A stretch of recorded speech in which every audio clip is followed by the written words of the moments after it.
Hello everybody. Today I want to show you something that's really going to help you. I'm going to show you how to really accurately check the surf forecast. It's not as simple as just going to Magic Seaweed or Surfline. I wish it were that simple. I wish you could just go to one website, but it's not that simple. If you really want to accurately check the surf forecast, you need to go to probably about 3 different places to really get an accurate surf forecast. Why is this important? Well, as surfers, we know that in most places, most of the time, you only have a window of about 1 to 2 hours to really get like the really nice, beautiful, tasty waves, right? All right. So you need to have an accurate forecast to really surf better and improve your surfing, right? Because in order to surf better and improve your surfing and to even enjoy surfing, you need to surf at the right time, right? So let's have a look at my whiteboard here. Number 1, my favorite surf forecast website is surfforecast.com, and I'm going to show you why here shortly. My second favorite surf forecast website is Magic Seaweed. And the third place that I check is the local wind forecast. I will just type in Google the name of the place and wind forecast. So the name of this place is To Chun. So I just type in To Chun wind forecast. Sometimes I might type in To Chun weather forecast. And that way I can get a really accurate wind forecast, for the local forecast, right? Now, number 4 is the Windy app. Now, the thing that I really love about the Windy app is that you can check the forecast for places that you can't find on Surf Forecast or Magic Seaweed. So if you want to check the forecast for any spot that you can't find on number 1 or number 2, get the Windy app on your phone, right? Install that on your phone. Now, you'll hear a lot of pro surfers talking about Surfline. I don't like Surfline. But basically, you can find the same information on Surfline that you find in number 1 and number 2. But I don't like the layout of Surfline. When I look at Surfline, it's just like a lot of white, and I don't like it. I don't like the layout. I don't like it. But a lot of pros like it. I don't know why. Anyways, so let's go over here and take a look at number 1 and 2.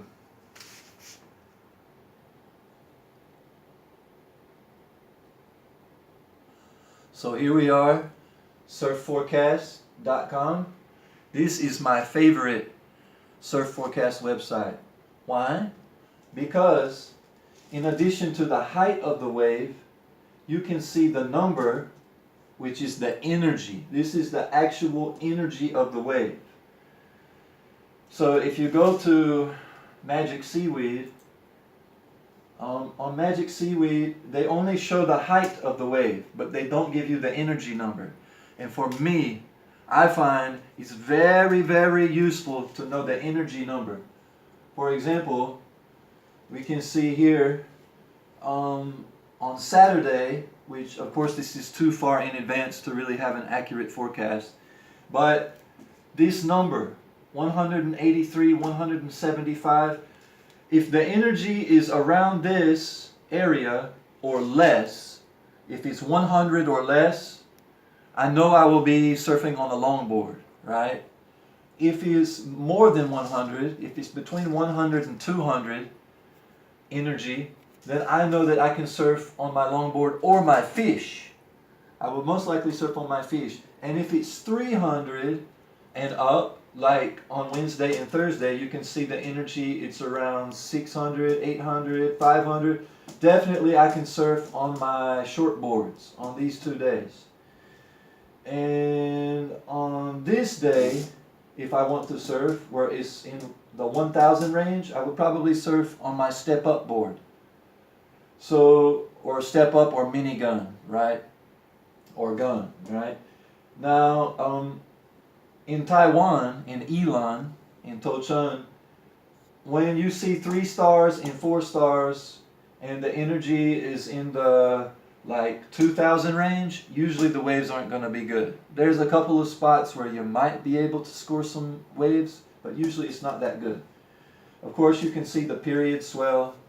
Now, another thing to pay attention to is you have the main swell, the primary swell, and then you have the secondary swell as well. So when you go to Magic Seaweed, you can see here there's only one swell, right? Today there's only one swell. You can see here there's a secondary swell, but not really. Let's scroll down. Okay, here. You can see here there's a secondary swell, right? And that's very useful to know. A lot of the times here in Elon, if there's a secondary swell, it's like the waves are confused. They don't know which way to go, right? Sometimes it's good, but usually it's not a clean swell. It's like the wave is confused. But it depends. If the secondary swell is small, it just depends. It depends. Sometimes it's good. Now, on the surf forecast, if you want to see the secondary swell, you need to click on the picture right here, right? So you click on the picture, and then you will have a picture like this. You can click on the arrows, all right? And so what you're going to do, if you want to see the secondary swell, you need to hover your mouse arrow. See the way I'm hovering? Just hover over one of these swell arrows here, and then you can see here the primary swell 1.5 meters at 10 seconds, and then the secondary swell is 1.1 meters at 9 seconds. Most likely this is going to be too much juice for most spots in Elon. There are a couple of spots where you can score some good waves, but you need to surf at a spot that's going to have less of the energy, right? You need to find a spot that's going to have you know, some shelter from most of the swell energy, right? What I like to do on Magic Seaweed is I like to come up to the top where you can see the diagram of the interactive diagram of the swell and the interactive diagram of the wind. This is my favorite part of Magic Seaweed.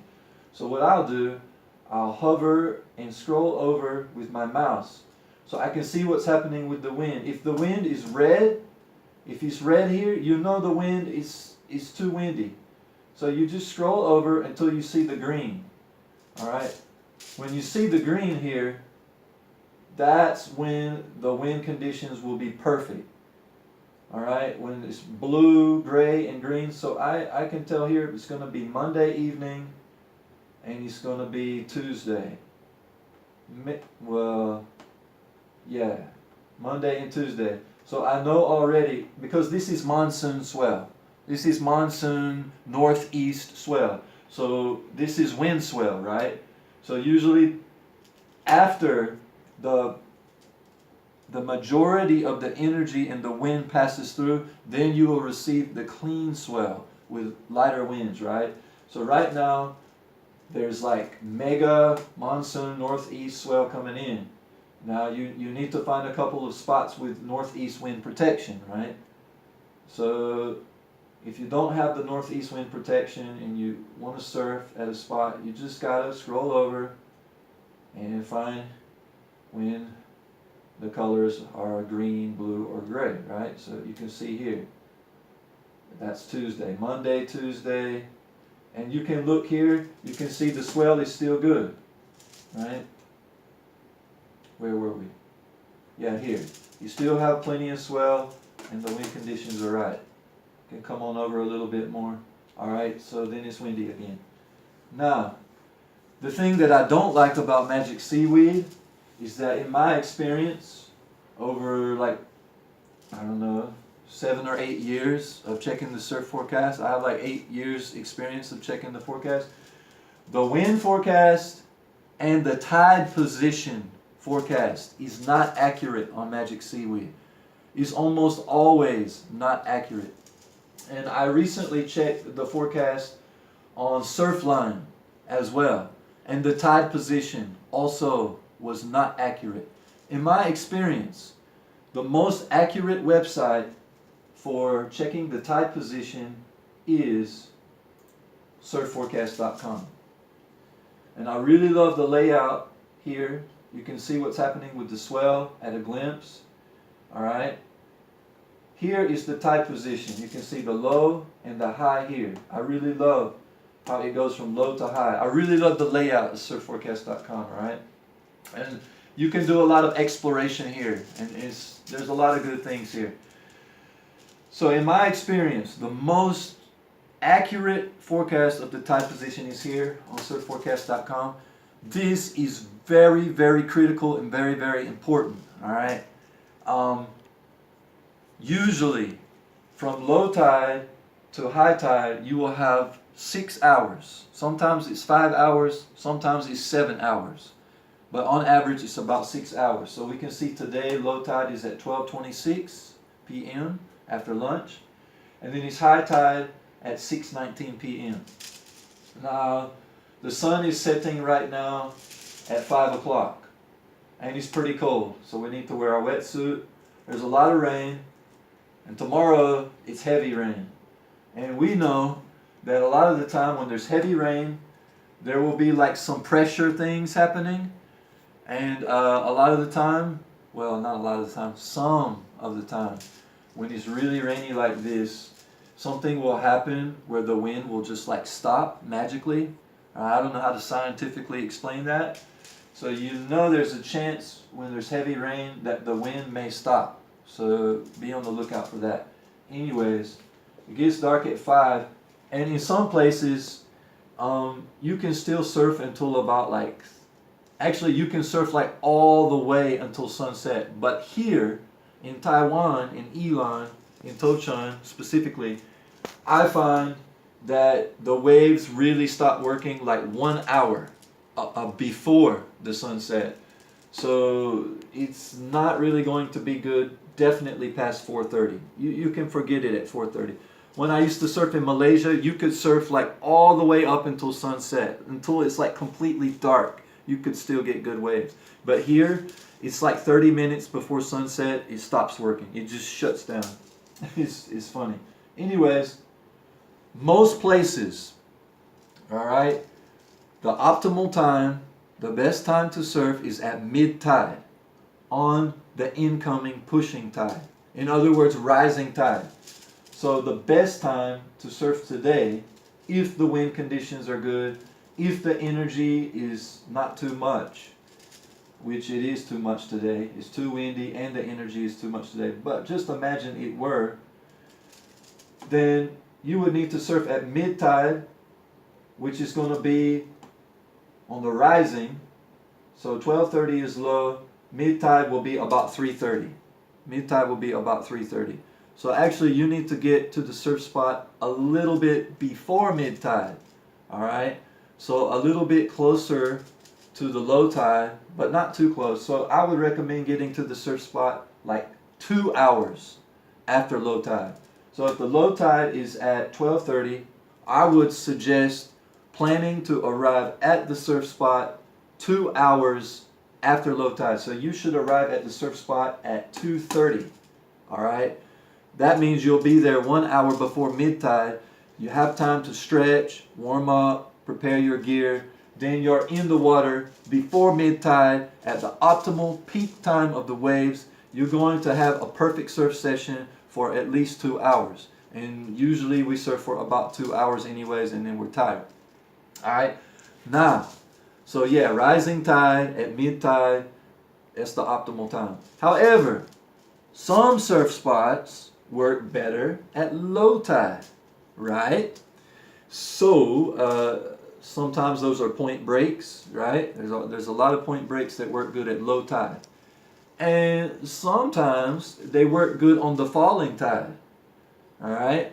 So you just need to spend some time surfing at the surf spots that you're interested in and just, you know, take note of what's happening with those surf spots. Some surf spots on the rising tide, they have like reverberation. So the waves will like bounce off of the shore and they will like start canceling the waves out. Like these waves will bounce back and then they will cancel out the incoming waves.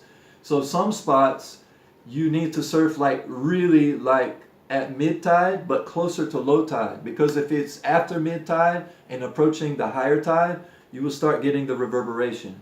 So maybe you need to surf like closer to low tide, but maybe if it's all the way flat low tide, it's going to be like not really working. All right, so you just need to spend some time at the surf spots where you want to surf and get to know them, right? So again, the wind forecast, I mean, it's kind of hard to really pinpoint what's going on with the wind here. So another thing you can do on surf forecast, you can click on the 48 hour, and then you can get a little bit better picture. Now, so even though the tide position is accurate on surfforecast.com, I'm not getting the picture of the wind that I really want. So what I do, I just open another window, and then I just Google search. I can just type in T, because they already know what I'm looking for, right? Tochun wind forecast. So here I can really get an accurate wind forecast, all right? Of course you can check windy.com or the Windy app, but for me this is better and much easier. I can see what the rain's doing, all right? So you can see it's every 3 hours, but for me this is good enough, all right? You can check the temperature, the precipitation, the wind. For me this is the best. For me, if I had to check only 2 places for my forecast, and if I was in a hurry, I would just go to surfforecast.com, all right? Then I would check the wind forecast on Google, and then maybe if I had time, I would check on Magic Seaweed, but I would ignore the wind forecast, and I would definitely ignore the tide position. Look at this. It says Magic Seaweed says today low tide is 11:20 a.m. Surf forecast says it's 12:30 p.m. So it's 1 hour difference. Just trust me, surf forecast is definitely the most accurate place to check for the tide position. And again, you can get the energy number, which to me is much more useful than knowing only the swell height alone, which is what you're getting on Magic Seaweed. If you have any questions, please ask me in the comments. Please subscribe. I really want to help you guys get better. Also, if you can tell me something that helps me and can make me better, also tell me, all right? Yeah, give me some advice too. But of course, I want to give you all the advice that I can. I want to help you. Let's help each other. Let's subscribe. Let's be bros. Have a good one. I'll see you next time. Surf's up.